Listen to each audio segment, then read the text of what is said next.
Patrick Manning, and we're discussing an article taken from Philosophy, The Quest for Truth by Louis Pojman.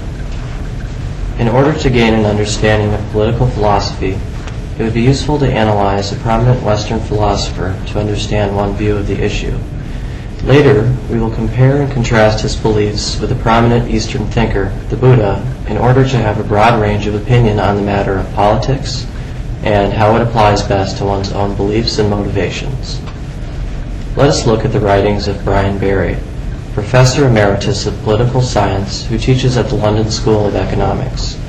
Barry earned his PhD from Oxford University in 1964 and is the distinguished author of such books as Political Argument and The Liberal Theory of Justice. For his achievements, he was rewarded the Johann Skytte Prize in Political Science in 2001. What follows is a summary of an article from International Society, Princeton University Press, 1999, in which Barry discusses a cosmopolitan theory of international society. There are two essential components to cosmopolitanism. It is an objective and all-inclusive political theory with global applications which holds that international institutions must be founded on an impartial consideration of how individuals in any nation are affected. More specifically, Barry makes the focus of this article so-called moral cosmopolitanism. As a political philosophy, moral cosmopolitanism is distinctive in its approach. It holds that membership in any particular society is of no importance, nor does it matter whether one is alive now or is a member of a future generation. When addressing world issues, all actions taken must be defensible from a global perspective. As Barry writes, at the heart of moral cosmopolitanism is the idea that human beings everywhere are in some fundamental sense equal. To Barry, justice is the highest order organizing concept within political philosophy. Based on this belief, he establishes 4 principles of justice that are consistent with moral cosmopolitanism. He uses these principles to provide a framework for applying cosmopolitanism to the world at large and in order to make clear his argument for using this theory to solve problems on a global scale. Barry's first principle is called the presumption of equality. The basis of this principle is that no one inherently deserves to do better than anyone else. He believes that inequality of rights, opportunities, and resources are maintained by unequal power relationships in which it is dangerous for those who have the least to try and change the status quo. He argues that if inequalities are to exist, that they must be justifiable to the less fortunate. Barry calls his second principle personal responsibility and compensation. It states that a person has a right to success because of personal choices, such as working long hours or choosing a dangerous profession. The compensation clause of this principle states that when an individual falls victim to an unpreventable misfortune, society has an obligation to help them unless the cost of aid outweighs the benefits. Barry's third principle, priority of vital interests, sets down basic human rights that we are all entitled to. Vital interests include security from physical harm, adequate nutrition to maintain health, access to clean drinking water, medical care, and education sufficient to support oneself in their society. These interests must be met in all cases worldwide in preference to anyone's non-vital interests. The fourth principle, mutual advantage, can be thought of as a bit of collective rationality. When the first 3 principles cannot work, what is best for society can be done. However, the fourth principle is merely a supplement to the first 3 and cannot supplant them. With his principles laid out, Barry demonstrates that these principles are being violated on a global basis. Justice is being denied to much of humanity. He believes that his third principle, vital interest, is being violated. A quarter of the world's population consumes vastly more than they need to sustain themselves, while half of the Earth's population has unmet basic needs. Meanwhile, the gap between the rich and the poor is growing. Barry asks the question, is this denial of justice due to the application of his other principles? His answer is an unequivocal no. He discusses principle 2, asking the question, if the poor and underdeveloped nations worked harder, could they then meet their vital needs?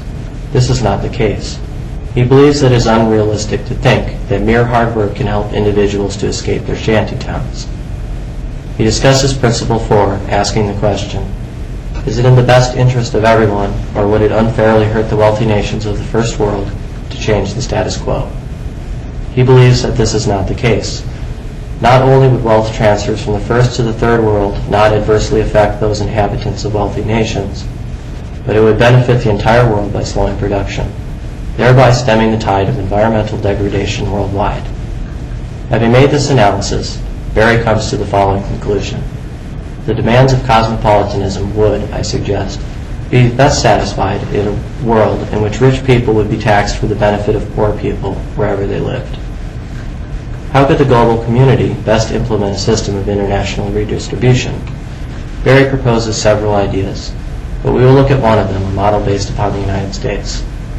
Nations could be taxed by an international authority much like our federal government taxes its states. Nations would then be free to raise internal taxes to support their needs, much like our states tax their residents. Transfers to the impoverished could be made in two forms. The international community could devise a basic universal income to meet vital needs. Transfers could also be made indirectly in the form of communal facilities, with money being spent to build hospitals and schools in poverty-stricken areas. How feasible is Berry's proposed system of international redistribution? While this system would infringe upon the sovereignty of individual nations, he points out that to a certain extent such systems are already in place. For example, the European Union's member states pay into a central authority, just as it is better to be in the EU than on the outside looking in. He believes that all nations would benefit from taking part in his proposed system. Also troublesome is the process of assuring that transfers of wealth go to those who actually need them. Berry points to modern-day military interventions by the United Nations as an example. Governments that violate or steal transfers could be toppled and placed under international stewardship. Finally, Brian Berry believes that the case must continue to be made for implementation of the ideas of moral cosmopolitanism. He believes that political will must flow from the moral motivation to create a just and equitable global community. Now that we've looked at Brian Berry's cosmopolitan theory of international society, we will see what conclusions can be drawn from a comparison of his theories to those of an Eastern philosopher. The Buddha believed that the wise should remain aloof from politics, for involvement in politics leads one to sorrow and strife. He believed that the only influence one should have in this matter is in setting a positive example for political leaders. It would seem that on this issue, Brian Berry and the Buddha share little common ground. Berry's career has been one of studying politics and of thinking of creative ways to reconcile inequality. Although he is not a politician per se, it is not by example but rather through the power of his ideas that he hopes to influence political leaders. Rather than remaining aloof from politics, he is fully immersed in them. From the Buddhist perspective, Berry has been entwined in sorrow and strife as he attempts to meet global injustices head-on. I would certainly make the assumption, then, that Berry would disagree with the Buddhist ideas of separating oneself from the political sphere. Let us examine a bit closer the Buddha's own ideas.